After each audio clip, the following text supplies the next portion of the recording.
Hi అండి, అందరికీ నమస్కారం. ఎలా ఉన్నారు? బాగున్నారా ఫ్రెండ్స్? ఈరోజు వీడియో వచ్చేసి నారు మనం పీకేటప్పుడు తెక్కకుండా ఏ జాగ్రత్తలు తీసుకోవాలి, తర్వాత ఏ మందు కొట్టుకుంటే మనం నారు పెరిగేటప్పుడు తెక్కకుండా వస్తుంది అని ఈరోజు వీడియో అయితే చేస్తున్నాను.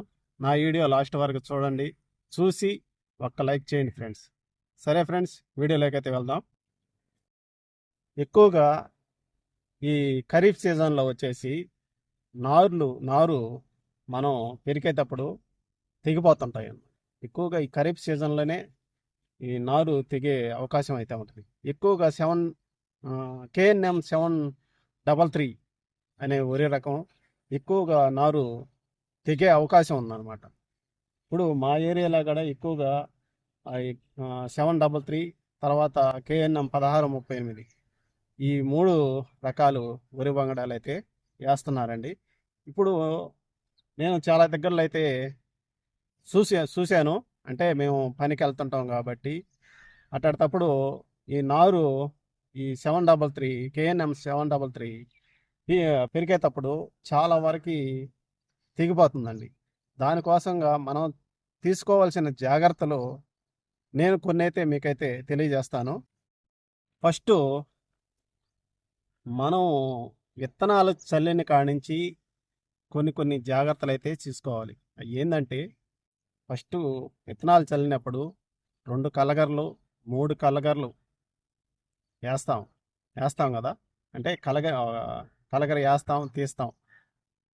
2 కలగర్లు మనం ఒక రకంగా అంటే ఈ ఎండలకి మరీ చిక్కులు కట్టిపోతాయి అన్నమాట. ఒక్కరోజు ఈ ఇసుక నేలలో, మాది కొద్దిగా ఇసుక నేల, ఒక్కరోజు కలగర తీసేసామంటే ఒక్క రోజులో ఎండిపోద్ది అనమాట, ఆరిపోద్ది.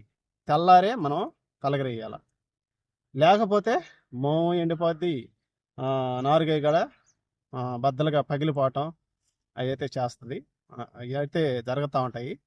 అందువల్ల మనం 2 కలగర్లు జాగ్రత్తగా వేసుకోవాలి. అంటే నారు బతికేదానికి, ఈ ఎండలకి వాడిపోకుండా, చనిపోకుండా.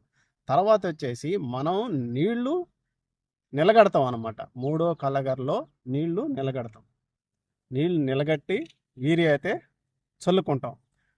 అప్పుడు నిలగట్టినప్పుడు మనము కయ్యిని ఆరబెట్టకూడదు. అంటే నారుగయ్యని ఆరబెట్టకూడదు. అక్కడి నుంచి కయ్యిని ఆరబెడితే, అక్కడ కానీ ఆరిందనుకో, కయ్యి కానీ ఆరిందంటే నారుగయ్య, మనం ఈ 25 రోజులకి నారు వేస్తాం కాబట్టి అప్పుడు మనం పీకేటప్పుడు నారుగయ్య గట్టిగా అయిపోద్ది అనమాట, గట్టిగా ఉంటుంది అనమాట.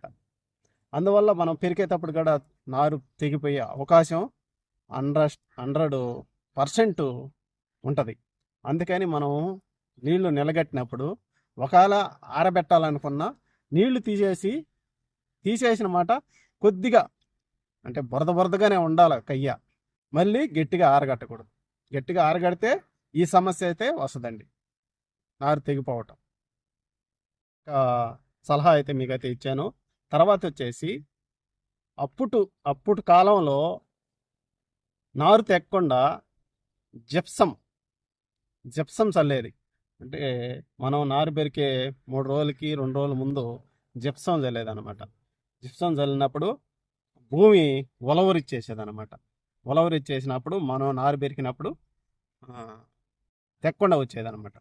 ఇప్పుడు అది జిప్సం అయితే చల్లటం లేదు. మళ్ళీ ఇంకొకటి ఏంటంటే ఏమంటారా, యూరియా రేపు మనం నారు పెరకాలనుకుంటే ఈరోజే యూరియా చల్లుతాను అనమాట. యూరియా చల్లినా కూడా భూమి కొద్దిగా ఉలవరేస్తుంది. ఇంకోటి వచ్చేసి, ఇంకా పాతకాలం పద్ధతిలో వచ్చేసి కల్లుప్పు చల్లేదంట. ఇప్పుడైతే ఎవరు చల్లటం లేదు. కల్లుప్పు అంటే మామూలుగా ఇప్పుడు అంగట్లో అయోడిన్ ఉప్పు, ఆ ఉప్పు కాదండి. మనం ఉప్పు తయారు చేస్తుంటారు కదా, అంటే నారుమళ్ళు కట్టి సముద్రం అమ్మడి ఎక్కువగా ఉప్పు తయారు చేస్తుంటారు. అక్కడికి వెళ్ళి కల్లుప్పు తెచ్చుకొని మనం నారుమళ్ళలో చల్లుకుంటే అప్పుడు కూడా భూమి ఉలవరిచ్చేదంట. కానీ ఇప్పుడైతే ఎవరు చల్లటం లేదు కల్లుప్పు. మళ్ళీ ఆ ఉప్పు ఏ నేల అంటే ఆ నేలలో ఉప్పు చల్లకూడదు. చౌడు నేల, చౌడు నేల అంటే ఉప్పు నేల అనమాట. ఆ ఉప్పు నేలలో ఈ ఉప్పు కానీ చల్లితే అస్సలు పనికిరాదు. ఆ ఉప్పు నేల ఆ ఉప్పు కానీ చల్లితే చౌడు నేలలో. అందుకని మామూలుగా రేగడి నేలలో చల్లుకుంటే మంచిదని పెద్దోళ్ళు చెప్తున్నారు. కానీ ఉప్పు అయితే చల్లటం లేదు. యూరియా యూరియా చల్లుతారు. తర్వాత అప్పుడు ఇంకా ఆ, నేను చెప్పిన ట్రిక్కులు వచ్చేసి పాతకాలం పద్ధతిలో యూరియా మటుకు కంపల్సరీగా వేస్తున్నారు, తెక్కకుండా వచ్చేదానికి ముందు రోజు అయితే వేస్తున్నారు. తర్వాత కాలం మారింది కాబట్టి అంతా కెమికల్ మందులు అయితే వచ్చున్నాయి. నేను ఒక ముందు అయితే మీకైతే చూపిస్తాను. ఇదేనండి అమినిస్టార్ గోల్డ్ అండి. ఈ ముందు అంటే 5 ఎకరాలకి 5 బస్తాలు వేస్తుంటాం కాబట్టి మనం విత్తనాలు 5 బస్తాలకైనా 6 బస్తాలకైనా ఈ ముందు ఇసుకలో కలుపుకొని 3 రోజులు ముందుగా మనం నారుమడిలో చల్లుకుంటే నారు తెక్కకుండా వస్తుంది ఫ్రెండ్స్.